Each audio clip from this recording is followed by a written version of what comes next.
A biociência, especialmente a biotecnologia, é cada vez mais uma área estratégica no mundo. No Brasil, aplicações na genética, na biologia molecular, nos fármacos, vêm crescendo apesar de várias barreiras.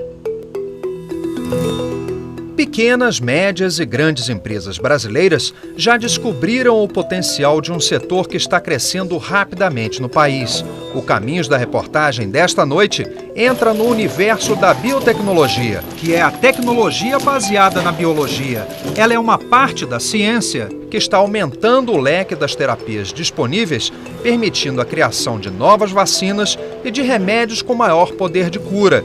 Usando técnicas microscópicas, a biotecnologia também torna mais eficiente a produção de combustíveis, inseticidas e até mesmo de cosméticos. O Brasil deixou de ser um país em que não havia uma indústria de biotecnologia ou de biociências e agora tem se posicionado como um player importante. É claro que o fato da política de bioenergia, a questão do biodiesel ajudou muito, do etanol ajudou muito, esse posicionamento do Brasil e reconhecimento que o Brasil é um país de inovação, mas agora nós temos que avançar em outras áreas. Biotecnologia no Brasil hoje é uma ciência bastante nova. Como toda ciência bastante nova, ela tem seus complicadores, muitos deles atrelados a insumos, matérias-primas e treinamento de recursos humanos tem que vir de fora. Eu tenho que treinar recursos humanos no exterior, tenho que trazer eles para cá. Eu tenho que trazer insumos e matérias-primas, equipamentos todos de fora. Então eu tenho um custo muito alto atrelado ao desenvolvimento da tecnologia e depois à implantação da produção. Um dos ramos das biociências, a biotecnologia é muito mais do que uma ferramenta para inovar na área da medicina ou aumentar a produtividade no campo. Ela também pode ter grande impacto social. No final de 2007, São Sebastião, na periferia de Brasília, era mais uma das centenas de cidades no Brasil com epidemia de dengue.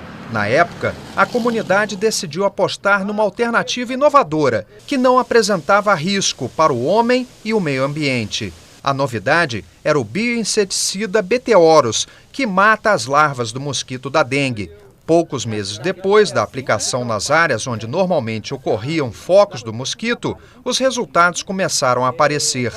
Os números da Secretaria de Saúde do Distrito Federal mostraram redução nos casos de dengue. O líder comunitário Pereirinha participou ativamente do trabalho na época. Foi montado umas barracas ao lado da administração e com a demonstração vieram eles, né, com outros órgãos, né, e ali colocaram à exposição várias larvas ovos do mosquito, né, vivos, né, para poder demonstrar o produto, né.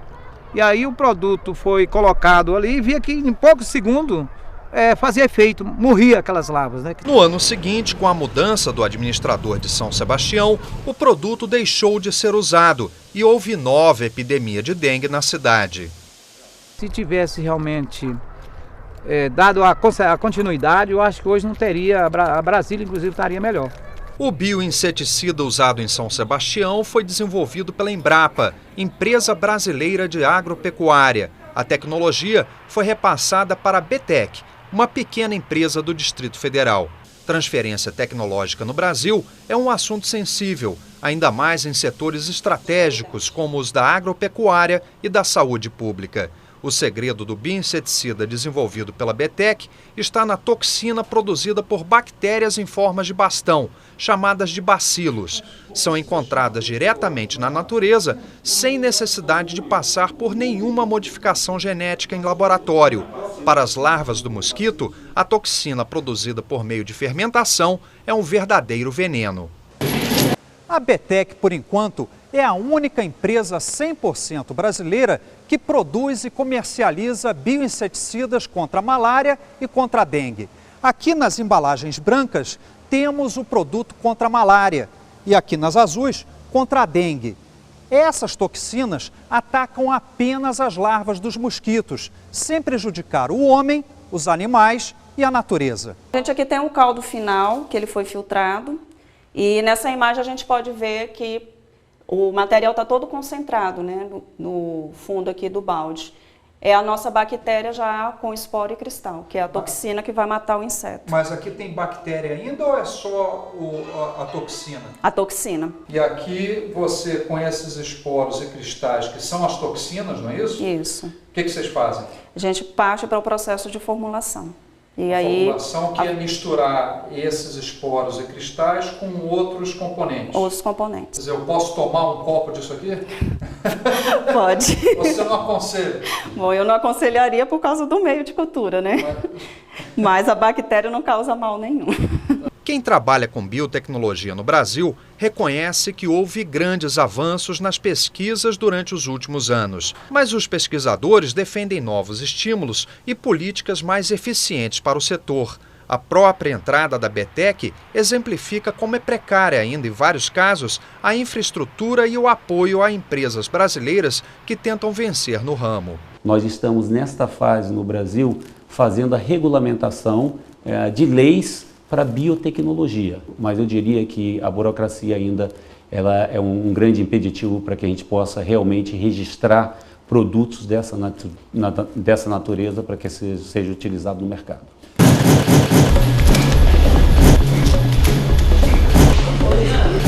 Diante de tantos obstáculos em uma área que exige muito dinheiro, tecnologia de ponta e pessoal altamente qualificado, as empresas começaram a buscar alternativas. Uma das saídas foi apostar na união de forças, começando pelas incubadoras. Elas costumam ser as sementes de polos tecnológicos.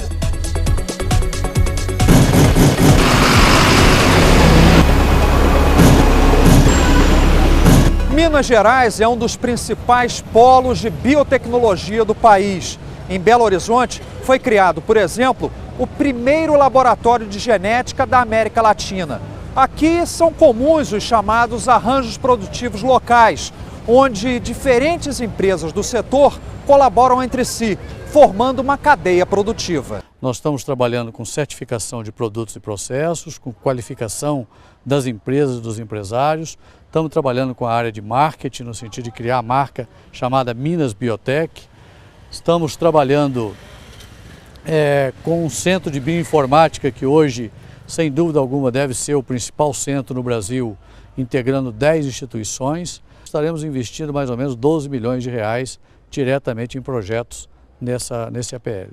Tem que lembrar que uma das tendências da medicina é uma medicina preventiva. Então, quanto mais você melhora a saúde, a alimentação, você reduz o consumo de medicamentos. Estou pronto? Mais um laboratório para a gente entrar nesta reportagem sobre biotecnologia.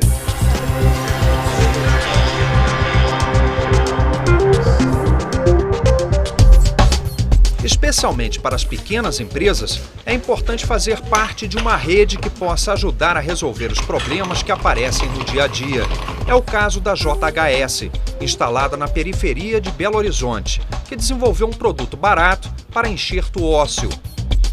A hidroxiapatita é um pó branco que pode ser usado, por exemplo, nos implantes dentários quando há necessidade de enxerto.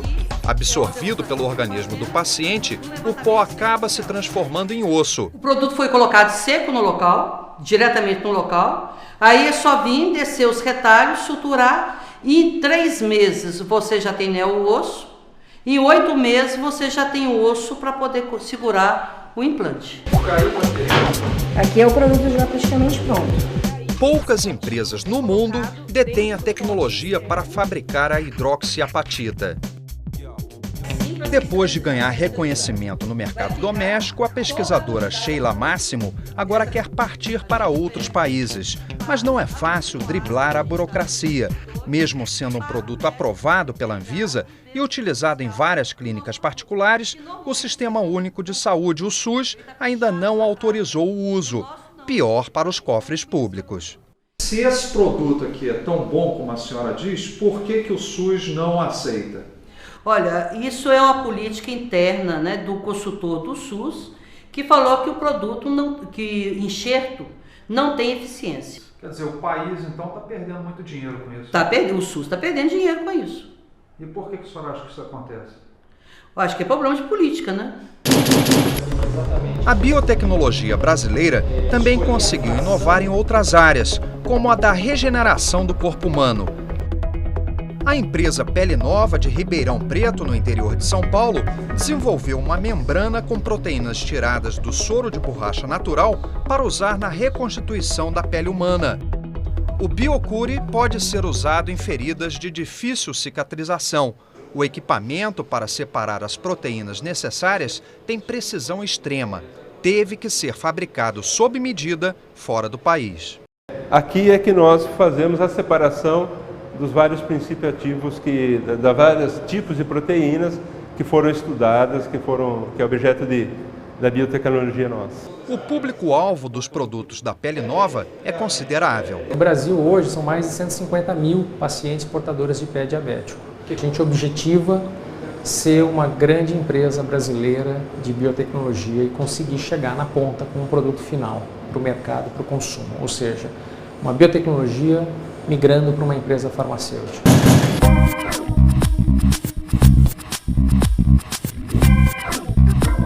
Outra aplicação da biotecnologia que já entrou no cotidiano das pessoas é o teste de paternidade. Recursos muitas vezes usados pelo judiciário para definir, por exemplo, o valor de uma pensão alimentícia. Os exames de DNA permitem identificar a relação de parentesco. A Biocode, que tem sede em Belo Horizonte, é uma das maiores empresas do setor no país. Uma das grandes dificuldades que os pesquisadores enfrentam é a falta de leis para exame de DNA humano. O curioso é que para o teste em animais já existe legislação específica. O exame que é mais comum no país é o exame de paternidade. Não existe hoje legislação que regule a realização deste teste no país. Hoje está tramitando no Congresso um projeto de lei, mas que ainda não foi aprovado. Outra queixa são as barreiras para acesso a equipamentos e insumos usados nos exames, especialmente os importados. Além da questão financeira, existem todos os problemas burocráticos que envolvem a importação, como liberação de insumos muitas vezes perecíveis que ficam presos na alfândega por causa da Anvisa. Apesar das barreiras, a Biocode já deu cria. Fundou a empresa Linhagem, que faz exames de DNA para animais. No caso do bovino, você pode acompanhar, você pode coletar no momento que ele nasce, estocar essa amostra e depois você pode, na hora do frigorífico, ou na hora da exportação, ou na sua mesa, ou na gôndola do supermercado, você fala assim, esse animal é aquele? Esse animal está com um problema. Não, não é esse. Ah, esse animal aqui eu não quero exportar, ele foi recusado porque é um animal que é de uma área, por exemplo, que foi degradou a floresta amazônica. Você consegue falar, não, esse animal veio de tal fazenda, tal lugar, tal lugar. Sim. A dependência de equipamentos importados exige cuidado especial com o treinamento dos distribuidores. A Bioclean, por exemplo, fabrica os reagentes usados em diversos tipos de exames de sangue, urina e fezes. Mas as máquinas usadas para automatizar os resultados vêm da China. A equipe do Caminhos da Reportagem chegou à empresa bem na hora do treinamento. Como é que esse treinamento ajuda a superar essa barreira que é a barreira da importação de equipamentos e insumos que vocês utilizam nesse setor? Através dos treinamentos a gente consegue passar informações para os distribuidores, né, que trabalham diretamente com a máquina, a fim de que eles consigam sanar, quem está diretamente no campo, sanar os problemas dos clientes. A concorrente LabTest foi por um caminho diferente. Além de avançar na biotecnologia, o Brasil também precisa evoluir na automação. Hoje, por exemplo, todos esses equipamentos aqui para análise de laboratório são importados, inclusive da Argentina. O plano agora é fabricá-los aqui no país. E a partir do momento que a gente internaliza e fabrica, a gente está economizando uma série de custos. A tendência hoje é que a maioria dos laboratórios se automatize, então a automação ela se torna fundamental. Ela é uma ferramenta que a indústria que está produzindo diagnóstico in vitro precisa ter para ter competitividade. Além de investir na automação, a empresa procura acompanhar as novas tendências que a biotecnologia está antecipando. no sentido também de novos testes diagnósticos que a gente pode vir a oferecer no futuro próximo e que estariam ligados à prevenção da doença, a auxílio no tratamento da doença, em predizer qual o indivíduo vai responder melhor a que tratamento e mesmo que doenças você poderá vir a ter. A competitividade dos laboratórios também é medida pela eficácia dos processos usados nos diagnósticos. Aqui no caso, que tipo de doença é? É uma predisposição à trombofilia. Uma trombose? Uma trombose. É a mesma coisa que se faz aqui? Também podemos fazer nesse equipamento. A diferença é que é automatizado o processo. É automatizado e a gente detecta o DNA, não por uma coloração, mas pela emissão de uma fluorescência que é lida em picos. Aqui também um indivíduo que tem um alelo normal e um alelo afetado, e aqui um indivíduo com um alelo mutante. Um dos insumos básicos na produção dos reagentes usados nos diagnósticos de laboratório são as enzimas. Elas aceleram as reações químicas. Esta é uma área onde o Brasil também enfrenta desafios.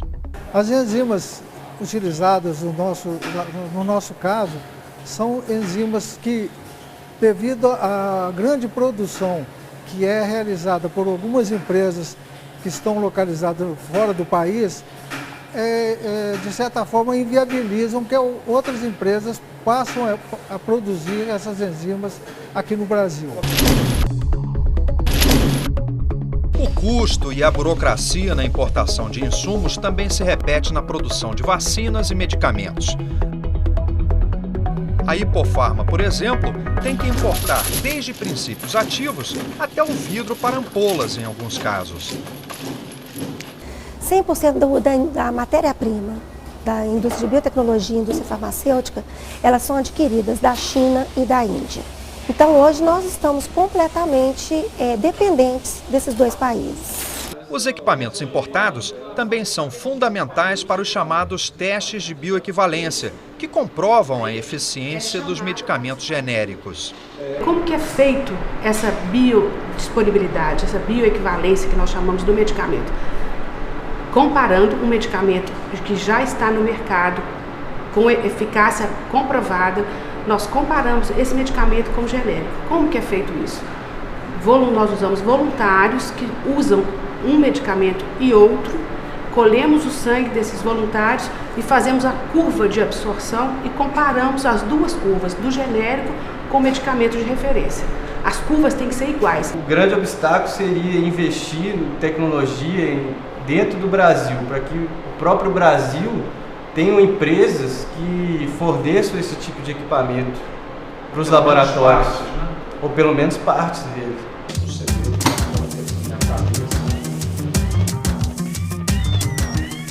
O que é dificuldade para algumas empresas pode representar oportunidade para outras. A Celler, também de Belo Horizonte, já está fabricando e vendendo máquinas de diagnóstico. O alvo, por enquanto, são os laboratórios de pequeno porte. E como é que você descobriu esse filão? Basicamente assim que eu me estabeleci, voltei do doutorado e comecei a trabalhar, querendo buscar uma oportunidade na área de saúde, juntando saúde e engenharia, que foi o que eu trabalhei, eu comecei a identificar, né? Belo Horizonte tem uma forte vocação na área de análises clínicas. Então, conversando com o pessoal do APL, eu percebi que havia uma demanda significativa por equipamentos de análises clínicas, e aí nós focamos a empresa nisso. Porque praticamente tudo que se usa hoje nessa área aqui no Brasil é importado. Boa parte dos equipamentos, né, quase a totalidade dos equipamentos são importados, fortemente aí Japão, Estados Unidos, Alemanha. E China e Índia também. China e Índia também. E o equipamento de vocês é competitivo? Sim. Qual é o diferencial? O diferencial do nosso equipamento está na parte de integração, da automação laboratorial, ou seja, não é um equipamento só para poder fazer a leitura ou automação do processo. Ele vem agregado com uma ferramenta de software que permite ao gestor do laboratório fazer a gestão da sua rotina. E esse programa de computador também é feito por vocês? Feito por vocês, desenvolvido pela Celler. Se as dificuldades no setor privado são grandes, no setor público podem ser ainda maiores, especialmente quando se leva em consideração os milhões de pacientes atendidos pela rede pública de saúde no Brasil. Num esforço de superação, alguns resultados começaram a aparecer em diferentes pontos do país. Cientistas do Polo Tecnológico de Curitiba, por exemplo, desenvolveram kits para diagnóstico de AIDS, hepatite C e gripe suína, que mostram o resultado em muito menos tempo que os testes usados hoje. Ainda este ano, os kits serão distribuídos para a rede pública de saúde. Para a AIDS e hepatite, a média de dias para a detecção do vírus no sangue é cerca de 45 dias para HIV e 70 dias para HCV, que é o vírus da hepatite C. Então, com o desenvolvimento tecnológico, a inovação do kit de detecção viral por biologia molecular, nós estaremos diminuindo essa chamada janela imunológica, o dia que a pessoa pega a doença e o dia que vai aparecer no sangue, para 12 dias. Então, nós estamos ganhando cerca de 2 meses, 1 mês e meio de melhoria na qualidade de sangue que será transfundido para a população brasileira. Quando estiver disponível para a rede pública de saúde, o kit será parecido com esta placa. Depois de colhido o material, ele é trazido para um equipamento com raio laser que tem luz fluorescente para a detecção dos vírus. A informação é transferida para um computador e revela aqui neste gráfico a carga viral. Mesmo com as dificuldades, a fabricação de vacinas com o uso da biotecnologia já deu um passo gigante no país. A empresa Ertap Calier, no Distrito Industrial de Juatuba, em Minas Gerais, construiu a única fábrica do mundo que produz uma vacina contra a leishmaniose a partir de vírus geneticamente modificados. Transmitida dos cachorros para o homem, a doença já atinge todas as classes sociais. A patente do processo para desenvolvimento da vacina é da cientista brasileira Cristiane Abrantes. A vacina foi lançada em 2008, então eu tenho 1 ano e meio de mercado. Foi o finalzinho de 2008. Com 1 ano e meio de mercado, a leishmaniose é uma doença de curso longo. Eu consigo observar a redução de caso canino, mas eu ainda não consigo ter tempo suficiente para avaliar qual foi o impacto na população humana. E, além disso, nós, da indústria veterinária, conseguimos trabalhar toda a população canina, né? Mas a parte de censo, de inquérito em população humana, ela é um trabalho feito pela Anvisa e muito bem feito. A Anvisa tem um centro de controle só para leishmaniose hoje, dado a gravidade do assunto hoje no Brasil. Então eles têm um departamento que só cuida disso, de leishmaniose. A empresa também investiu em uma outra fábrica, esta para a produção de vacina contra a febre aftosa. Hoje no Brasil, o segmento é dominado por empresas multinacionais, o que não deixa de ser estranho para um país que é o maior exportador de carne bovina do mundo. Nós entendemos que o Brasil tem uma posição de liderança no mercado regional. Os vírus da febre aftosa também têm uma identidade na nossa região, então também nós nos preparamos para abastecer o mercado regional, através de convênios com outros laboratórios, fornecendo vacinas e antígenos para outros países, participando nas licitações em países como Uruguai, Bolívia, Paraguai, Colômbia, Venezuela, e já estamos em contato com vários laboratórios para esse fornecimento. No próximo bloco, o Caminhos da Reportagem vai aos Estados Unidos mostrar a realidade de um país que tem os maiores empreendimentos de biotecnologia do planeta. Vamos saber também por que empresas norte-americanas no setor têm grande interesse pelo Brasil. Até já!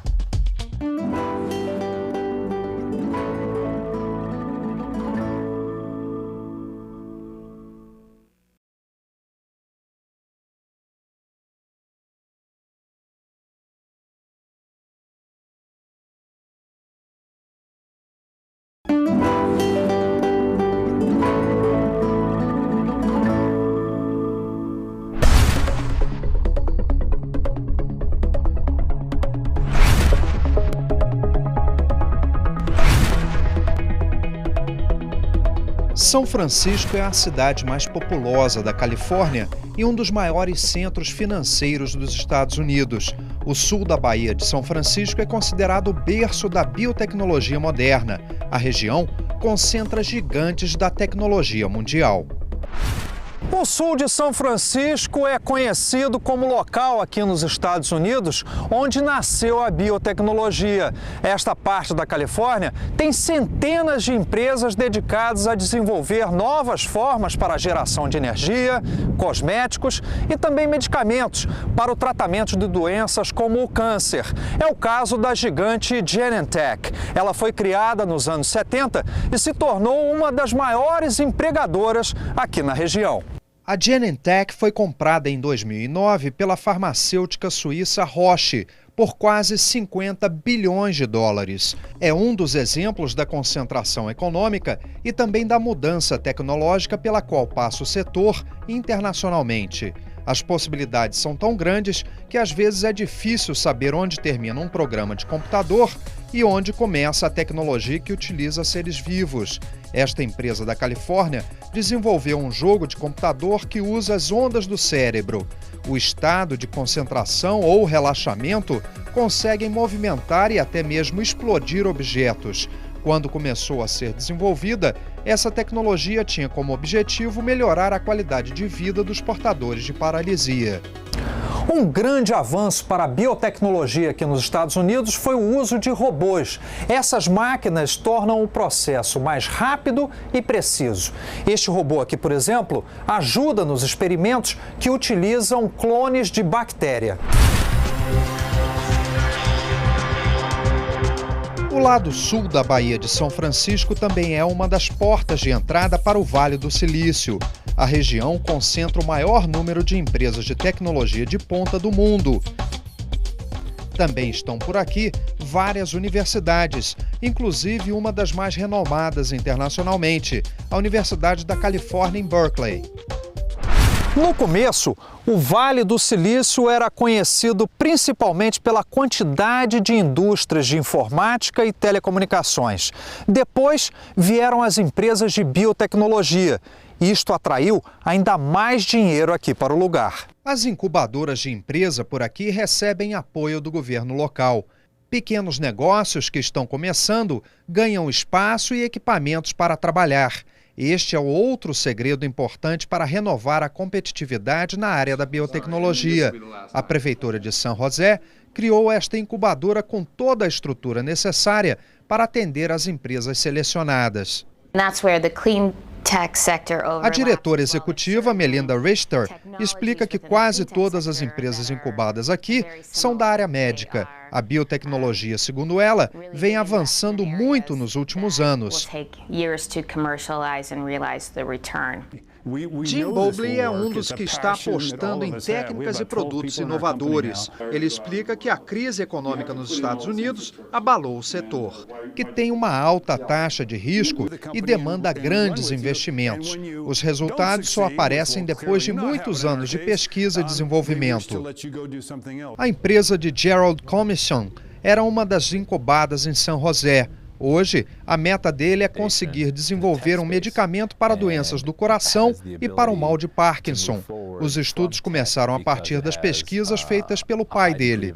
Formado em administração de empresas, Gerald pretende colocar o produto no mercado, vendendo os direitos de fabricação ou o próprio negócio para alguma grande empresa farmacêutica.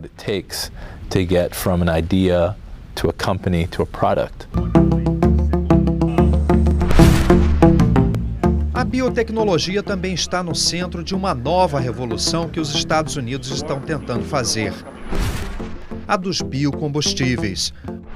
Algumas das empresas que fazem pesquisa aqui já abriram fábricas ou escritórios no Brasil, considerado líder mundial na área. A Amyris, que tenta produzir diesel para a aviação a partir da cana-de-açúcar, já abriu uma filial em Campinas, no estado de São Paulo. A LS9 é outra que em breve deve inaugurar uma filial brasileira. O principal insumo, novamente, é a cana, que tem o Brasil como o maior produtor mundial. A LS9 patenteou um processo para a produção de diesel a partir do caldo da cana, usando enzimas de uma bactéria geneticamente modificada. Steve Delcader, cientista-chefe da LS9, explica que a fermentação é simples, realizada em uma única etapa. Eu pergunto se eu posso ver o diesel que eles produzem. Steve explica que o produto final, além de ser renovável, não tem o cheiro forte do derivado de petróleo. O líquido inicialmente é colocado naquele pequeno tanque, que depois é transferido para este tanque maior aqui, onde já estão as bactérias. A transformação acontece aqui dentro mesmo. Depois do material centrifugado ali atrás, nós temos o resultado final, o diesel renovável. Grande parte dos processos aqui é automatizada. Steve explica que esses robôs podem clonar milhares de bactérias por semana e desenhar a arquitetura de centenas de milhares de organismos vivos. Uma realidade bem diferente da época em que ele terminou o doutorado. Estes robôs fazem operações de microbiologia, genética e bioquímica, ele diz.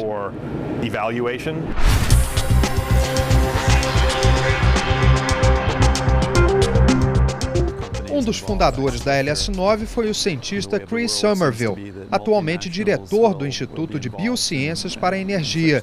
A instituição foi criada no fim de 2007, dentro da Universidade da Califórnia, em Berkeley. Curiosamente, o dinheiro veio da gigante do petróleo BP, a mesma que causou o acidente no Golfo do México. Gigantes mundiais do petróleo estão numa corrida por alternativas renováveis à gasolina e ao diesel. Somerville explica que um dos principais desafios do Instituto é usar a biotecnologia para desenvolver etanol a partir da celulose, ou biomassa, que possa ser produzido em larga escala a um custo competitivo internacionalmente. É o chamado etanol de segunda geração.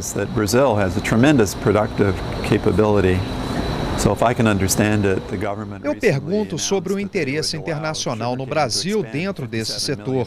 Somerville diz que o Brasil tem uma capacidade produtiva tremenda e que deverá se tornar a Arábia Saudita dos combustíveis e químicos no futuro.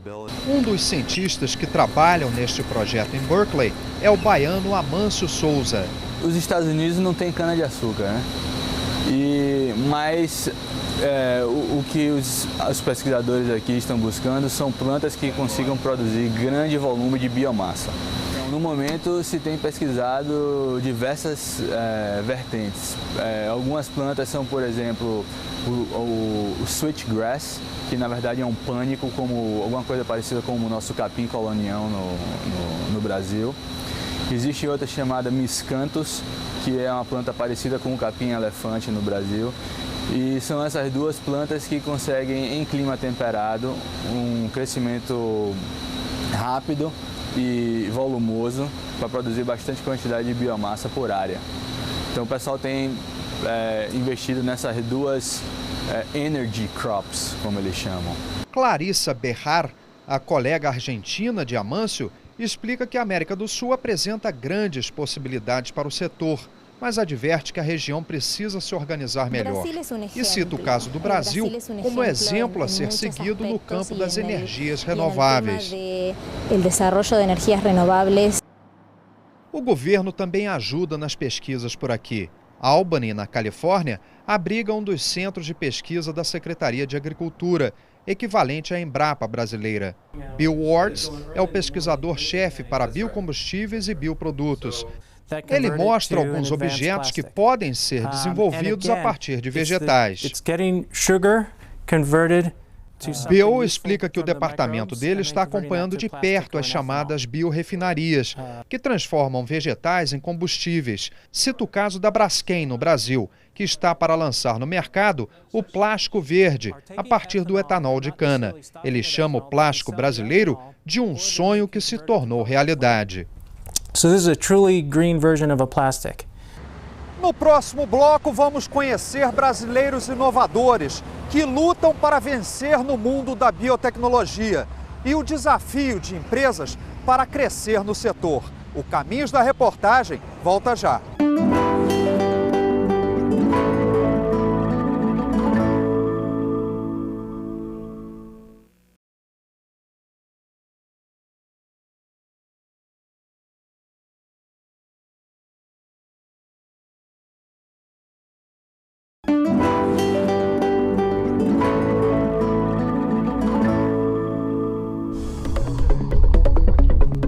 No Brasil, a Embrapa é referência nas pesquisas de biotecnologia, principalmente no setor de combustíveis renováveis. O transporte no mundo inteiro usa gasolina e diesel, oriunda de petróleo, a matriz fóssil.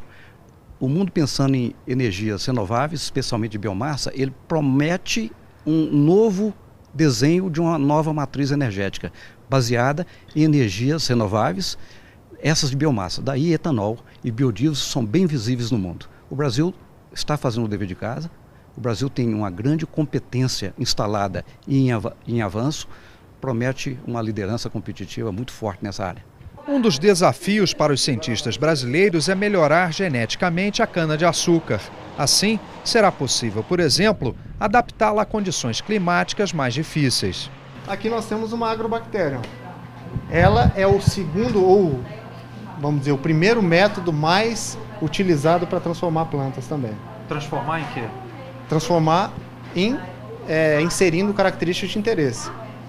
No caso, tolerância à seca, um gene que confere tolerância à seca, o uso eficiente do nitrogênio, fósforo, resistência a inseto, pragas, enfim, nematóides. Você vai fazer com que essas bactérias sirvam, por exemplo, como uma espécie de vacina para a planta ficar mais resistente. Ela vai ser o meu vetor, o meu mediador do processo. Então, ela, naturalmente, ela faz essa transferência do meu gene de interesse para o cromossomo da planta, né? E uma vez incorporado, eu consigo regenerar ou gerar, né, uma planta transgênica com a característica de interesse. E aí, depois que esse processo termina, você vai ter plantas mais fortes, por exemplo, e que consigam evitar a utilização excessiva de fertilizantes ou de pesticidas. Exatamente. Em várias regiões do Brasil, a biotecnologia virou um setor estratégico. Ela agrega valor a combustíveis, alimentos e remédios, considerados fundamentais em qualquer país de economia avançada. Por isso, empresas do setor cada vez mais recebem tratamento diferenciado. O BNDES poderia trazer outros investidores, né, criar um movimento de constituir empresas fortes em algumas áreas. Diagnósticos é uma área. Eu acho que até a questão mesmo de bioenergia, acho que tem espaço para que se invista numa empresa que comece a olhar essas tecnologias de etanol celulósico, de etanol de segunda, terceira geração.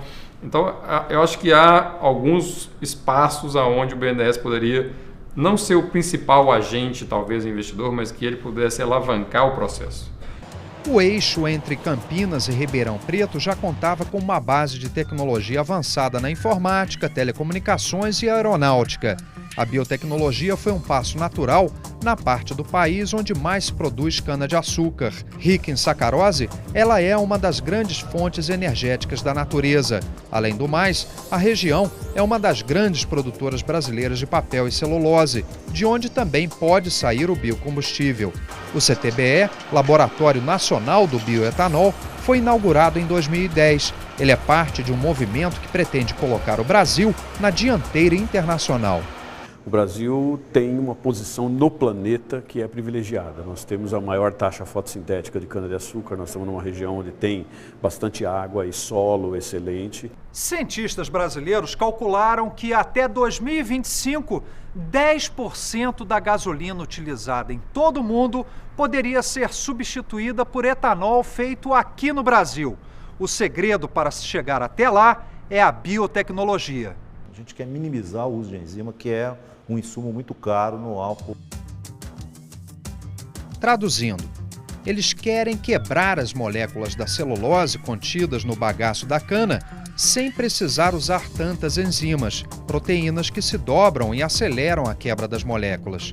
Quanto menor a quantidade e variedade de enzimas, mais barato fica o processo. Afinal, a maior parte das enzimas usadas no Brasil são importadas. Podem ajudar na fermentação do pão ou descolorir calças jeans na indústria têxtil. A única fábrica de grande porte no Brasil é a Novozymes, que fica em Curitiba, só que o capital é dinamarquês. No nosso conhecimento, nós temos hoje, duas empresas que suprem o mercado de enzima mundialmente. E dessa forma, a perspectiva de conseguirmos essas enzimas a um custo mais baixo, ela diminui, né, considerando que dessa dificuldade de tornar a produção, de nacionalizar a produção. A busca pela eficiência passa pelo acesso à tecnologia de ponta. Não é à toa que o CTBE foi colocado dentro de um centro de pesquisas de energia e materiais. Uma das vantagens, aqui existe um acelerador de partículas. São poucos os países do mundo que têm um acelerador de partículas como este aqui. Ele é o único na América Latina. Graças a ele, é possível identificar a composição de moléculas e átomos, um grande auxílio para a biotecnologia. O que eu preciso entender como essas proteínas se dobram, como é que elas fazem para quebrar a ligação ao nível atômico, ao nível molecular. E o anel me permite o acesso a compreender a estrutura dessas enzimas. Eu consigo enxergar e desenhar ali cada átomo, colocar cada átomo em posição e cada átomo do meu açúcar e ver exatamente como ele faz. Os primeiros a desenvolver novos produtos e processos tecnológicos ganham direito de registrar a patente ou marca. Assim, ficam protegidos e podem vender esses direitos de fabricação do produto ou o uso da nova tecnologia. Neste ponto, o Brasil está atrasado. Por isso foi criado um setor específico no CTBE. O Brasil perdeu muita tecnologia muito boa no passado para a indústria farmacêutica e tudo mais por falta de informação. Universidades brasileiras trabalharam em produtos que foram assim um boom no mercado mundial e o Brasil não recebeu nada. Capotem, que foi um fármaco para hipertensão arterial. Várias universidades brasileiras trabalharam nele, USP, Unicamp, e uma multinacional depositou a patente. No Brasil ninguém depositou patente. Não se sabe por quê. Eu suspeito que era falta de educação a respeito.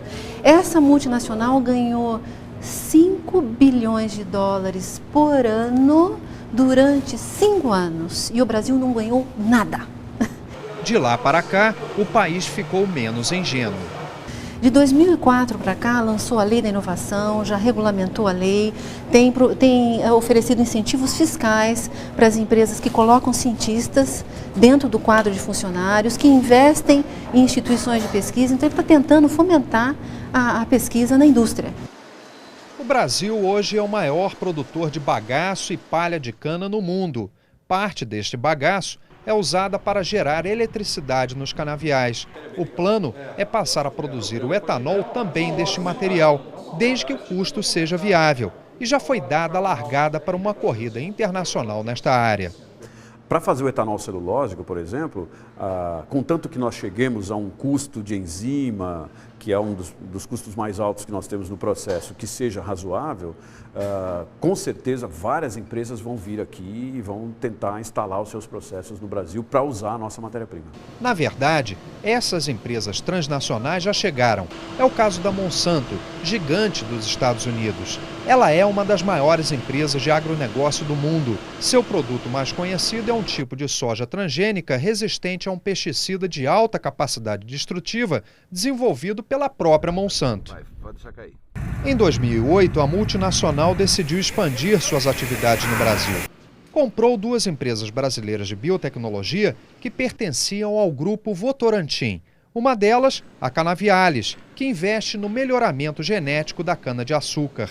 A outra foi a Alelex, que modifica o código genético de bactérias usadas na produção de biocombustíveis. Com a aquisição dessas empresas pela Monsanto, eu acho que o grande benefício que nós tivemos como empresa e o Brasil como cultura e a cana-de-açúcar nesse caso, nós nos beneficiamos muito porque nós tivemos imediato acesso ao que de melhor e maior existe em termos de tecnologia no mundo pela Monsanto. A gente está utilizando agora, nesse momento, a transferência da tecnologia BT e RR para introdução em cana-de-açúcar. A tecnologia BT é dominada pela Monsanto e outras 2 multinacionais norte-americanas.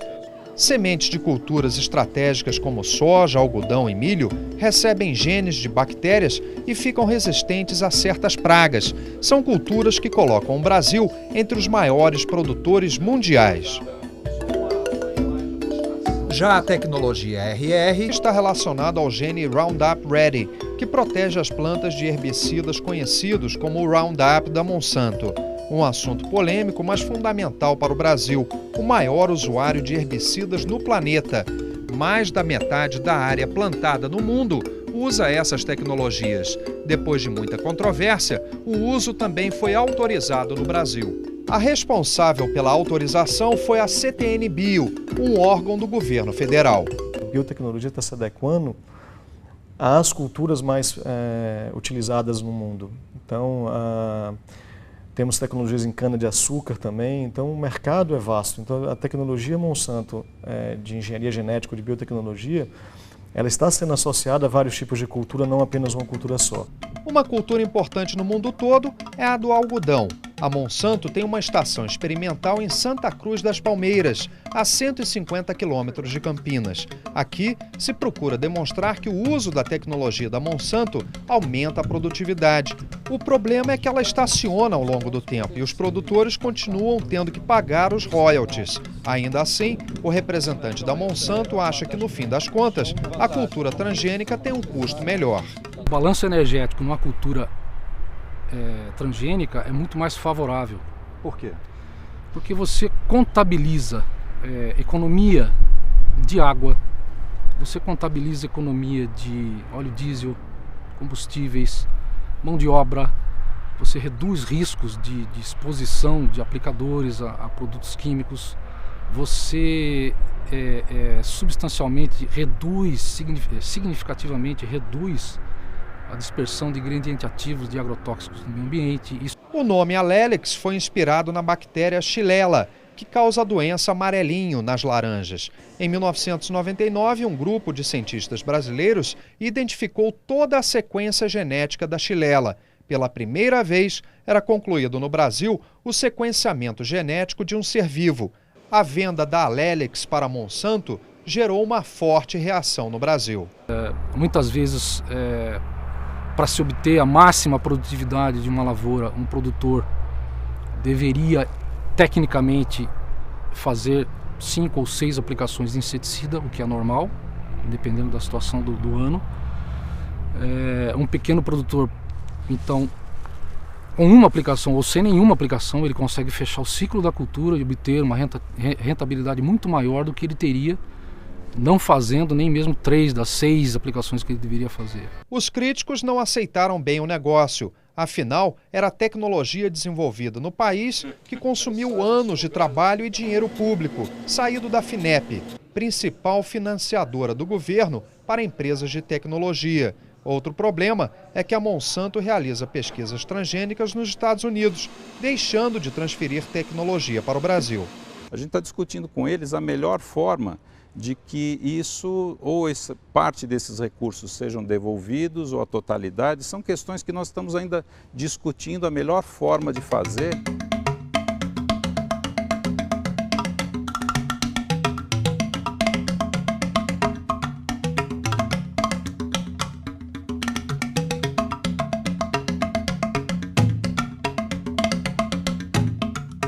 A multinacional já havia sido o pivô de outra polêmica na biotecnologia brasileira. Nos anos de 1997 e 2000, a Embrapa assinou contratos para utilizar a tecnologia da Monsanto. Alguns movimentos sociais acusaram a empresa de estar a serviço de interesses estrangeiros. Anos depois, o presidente da Embrapa tornou-se secretário de Ciência e Tecnologia de Minas Gerais. Quem domina as técnicas da engenharia genética, desenha o produto que o mercado quer mais rapidamente, tá certo? Então é muito difícil a agricultura no futuro pensar que vai dispensar a transgenia com todos os desafios de clima e de aquecimento do universo que estão existindo, porque essa vai ser a grande ferramenta para você produzir alimentos para a humanidade. É necessário um apoio mesmo, principalmente no início do desenvolvimento de produtos ou processos biotecnológicos. Vamos fazer o Brasil deixar de ser fornecedor só de commodity para também ter tecnologia como produto de venda para fora. É um setor que, como nós já vemos, está comprovado que os seus produtos tem nichos de mercados a serem explorados. A biotecnologia no Brasil, ela está tendo um boom agora, né?